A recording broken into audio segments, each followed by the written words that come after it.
Okay, so in this video, I have the rules for you for addition and subtraction with proper significant figures, and that's what we're going to talk about here. Remember, multiplication and division have entirely different rules.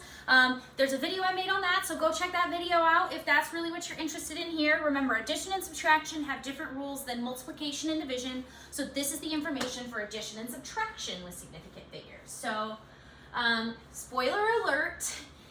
Addition and subtraction with the proper number of significant figures in your answer has nothing to do with significant figures.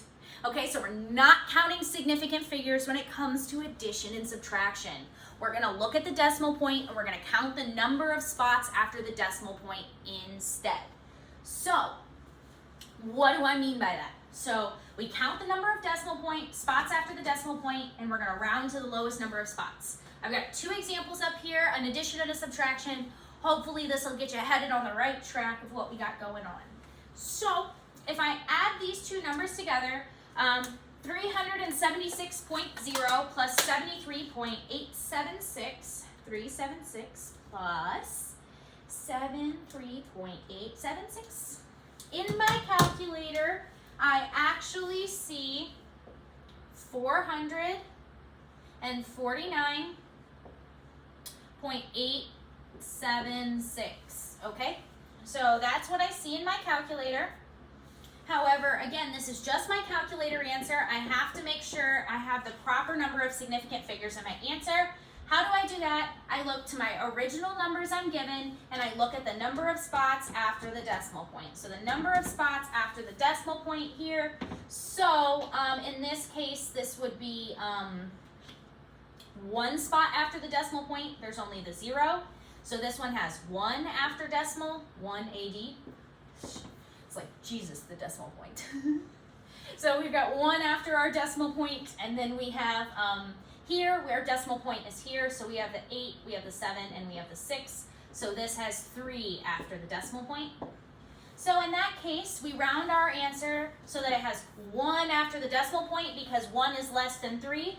So I'm going to round to this point here. So that means I've got 1 spot after the decimal point. I'm going to use the 7 to determine what happens to my 8. So I know I have 449 point, and I'm going to figure out what happens to my 8. Remember, if I have 5, 6, 7, or 8, round up. 5, 6, 7, 8, 9, round up. 4, 3, 2, 1, round down. So if I have 7, 7 rounds the 8 up to the number 9. So our answer written properly here has 1 point after the decimal point. 1 spot after the decimal point filled. So that is how it works. Okay? So let's go ahead and do one more example over here. All I'm doing, again, is counting the number of spots after the decimal point and making my answer conform to the lowest number of spots after the decimal point. So in that case here, I'm going to do number 2, which I've written as 74 minus 37.6892. Okay, so I'm going to first and foremost, again, type this in my calculator, 74 minus 37.6892. And that gives me 36.3108. Okay, 3.108. And that's my calculated number, so that's the number I see in my calculator. I have to make sure I round that to the proper number of significant figures. So I go back to my original problem, 74 minus 37.6892, and I count the number of spots after the decimal point. Well, if I look at 74, there ain't nothing after that decimal point. So this has 0 after decimal. And then if I look at my number here, I have a 6, an 8, a 9, and a 2. So that has 4 spots after the decimal point filled. Okay? We select whichever one has the smallest number. So if there's no numbers after the decimal point, you can't round anything in the decimal places. You round to the 1's position instead. So that means I would have 36 is where I would round, so that I would have nothing after my decimal point. And then, so if I have 36, I look to my 3 to determine what happens to my 6.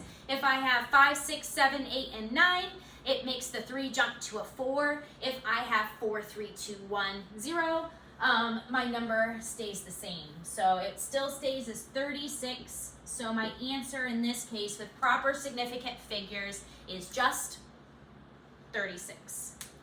Okay, so those are your rules for addition and subtraction.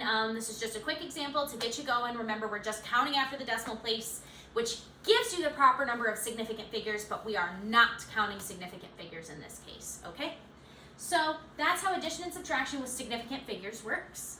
If you want to see multiplication and division, remember it's got different rules. Check out the video I made on that.